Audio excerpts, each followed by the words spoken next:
Hello everyone, আশা করছি পরমপিতার আশীর্বাদে তোমরা সকলে ভালো আছো। আমিও ভালো আছি। বেশ অনেকদিন পর তোমাদের সাথে আমি ডেইলি ভ্লগ শেয়ার করছি। আশা করছি এই ভিডিওটা তোমাদের সকলের ভালো লাগবে, তাই প্লিজ ভিডিওটাকে স্কিপ না করে শেষ পর্যন্ত দেখার অনুরোধ রইল। তো এখন সকালবেলা আমি ব্রেকফাস্ট তৈরি করতে এসেছি। তো তোমরা দেখতেই পেলে আমি এখানে ডিম দিয়েছি, পেঁয়াজ কুচি, তারপরে হলুদ লবণ দিয়ে আমি একটি অমলেটের মতন করার চেষ্টা করছি। কিন্তু শুধু অমলেট খেলে কি পেট ভরবে? তাই জন্য আমি এর উপরে একটা ব্রেড দিয়ে দিয়েছি। তো আজকে আমি বানাবো ব্রেড অমলেট। আর এই ব্রেডটা খেতে কিন্তু অনেক টেস্টি। আর এই ব্রেডটা নর্মাল ব্রেডের মতন না, একটু মিষ্টি মিষ্টি, যেহেতু এখানে চেরি আছে, মানে এই ফ্লেভারটা একটু মিষ্টি ফ্লেভার। তো সেই জন্য আমার মেয়ে ভীষণই ভালোবাসে এই ব্রেডটা খেতে।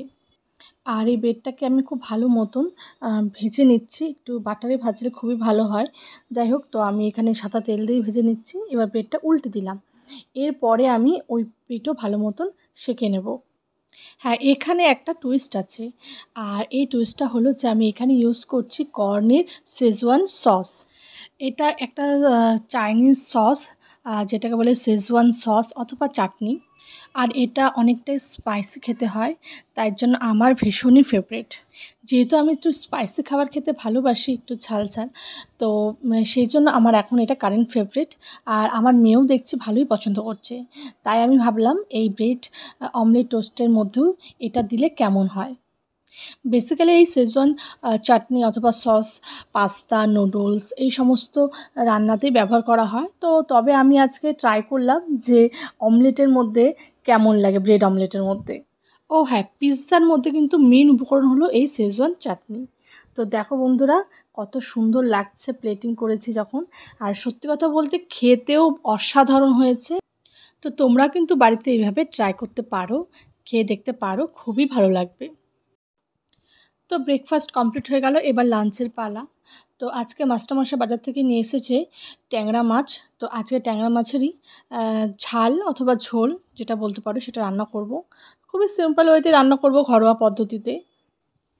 তেলে কালো জিরা ফোড়ন দিয়েছি, এরপরে জিরা, আদা, লঙ্কা, পেঁয়াজ বাটা দিয়ে ভালো মতন কষিয়ে নিয়েছি। সাথে কয়েক টুকরা টমেটোও দিয়েছি ফ্লেভারের জন্য। ভালো মতন কষানোর পর জল দিয়েছি। এরপর জলটা ফুটেই এলো দেখতেই পেলে। এখন মাছগুলো দিয়ে দিচ্ছি। অনেক দিন পর ট্যাংরা মাছ খাচ্ছি। আর ট্যাংরা মাছ আমার মানে ভীষণই প্রিয় একটা মাছ। তবে আগের মতন টেস্ট কিন্তু এখন নেই। তো এখন চাষ করা মাছ। আগে যেমন আমরা খেতাম সেটা নদীর ছিল বা পুকুরের ছিল, কিন্তু এখন সমস্ত চাষ করে, তাই আগের মতন টেস্ট নেই। তবে আজ খেতে ভালো লেগেছে, আজকে অনেকদিন পর খেয়েছি তো অনেকটাই ভালো লেগেছে। আর দেখো ফাইনাল লুকটা, কথাতেই আছে পেহলে দর্শনধারী বাদ মে গুণ বিচারি, কিন্তু সত্যি কথা খেতেও ভালো হয়েছে অনেক। তো এখানে দেখো আমার মেয়ে ফাদার্স ডের উপলক্ষে তার পাপার জন্য একটা কার্ড রেডি করেছে। তো ভাবলাম তোমাদের সাথেও শেয়ার করি। এটা সমস্ত ও নিজে থেকে করেছে, আমার কোনো রকম হেল্প নেয়নি। ও কোনোবারই নেয় না। ও মাদার্স ডে হোক, ফাদার্স ডে হোক, বা আমাদের বার্থডে হোক, বা যাই হোক কোনো স্পেশাল ওকেশানে কিন্তু ও এরকম গ্রিটিংস কার্ড তৈরি করে। তো তোমরা অবশ্যই জানিও আমার মেয়ের এই কার্ডটি তোমাদের কেমন লেগেছে।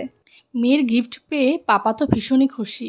তাই আজকে ফাদার্স ডের এই উপলক্ষে পাপা নিয়ে চলে যাচ্ছে মেয়ে ও মাকে মেলা দেখাতে। তো ওর বাবা বলেছিল যে তুই আজকে কী নিবি আমার কাছ থেকে গিফট? তখন মেয়ে বলল, পাপা অনেক দিন হলো ঘুরতে যাই না, চলো আজকে ঘুরতে নিয়ে চলো। আর আমাদের এখানে মেলাও এসেছিলো। আর দেখো আকাশটা কি সুন্দর লাগছে না? তো আমি একটু ক্যামেরাবন্দি করে নিলাম। তো চলো কথা বলতে বলতে মেলাতেও পৌঁছে গেলাম। আর আমার মেয়ে কী খুশি, কারণ অনেক দিন পর সেই মেলা তো বছরে একবারই আসে। তো যাই হোক, আমাদের এখানে আবার দুটো মেলা আসে, একটা বৈশাখী মেলা আর একটা এক্সপো মেলা। তো এটা এসছে বৈশাখী মেলা, এটা আমাদের বাড়ি থেকে অনেকটাই দূরে। আর এরপরে যেটা আসবে পুজোর আগ দিয়ে সেটা হলো এক্সপো মেলা, আর সেটা আমাদের বাড়ির কাছেই। তো যাই হোক, তো এই মেলাতে আমরা খুব একটা যাই না, তো এবার ভাবলাম যে না, এই মেলাতেও যাওয়া যাক। তো এখানে এসে যেটা দেখলাম যে আমাদের এক্সপো মেলার চেয়ে এখানকার জিনিসপত্রের দাম অনেকটাই রিজনেবল। আর রিজনেবল প্রাইস দেখলে যেটা হয় মনে হয় সব কিছুই কিনে নিয়ে যাই। তো প্রথমেই চলে আসলাম কাপের কাউন্টারে। যারা চা খেতে ভালোবাসে তারা অবশ্যই কাপ কিনতেও ভালোবাসবে, আর আমিও সেই দলেই আছি। তো আমার এই কাপগুলো দেখে মনে হচ্ছে সবগুলোই বাড়িতে নিয়ে চলে যাই, কিন্তু তা করলে তো হবে না, মাস্টারের পকেট ফাঁকা হয়ে যাবে। তো আমিও এখান থেকে 6টা কাপ নিয়েছি, আর আমার 6টা কাপের দাম পড়েছে 100 টাকা। আর সিঙ্গেল যদি নেয় কেউ তাহলে 20 টাকা পিস। আর সাথে নিয়েছি কাচের গ্লাস জলখাবার। চলো এখন মেলাটাকে একটু ভালো করে ঘুরে দেখি কি কি আছে, কি কিতে চড়া যায়। তো চলো তোমরাও সাথে থাকো।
তো বন্ধুরা আমাদের মেলা দেখা শেষ, আমরা এবার চলে আসলাম মোমো খেতে।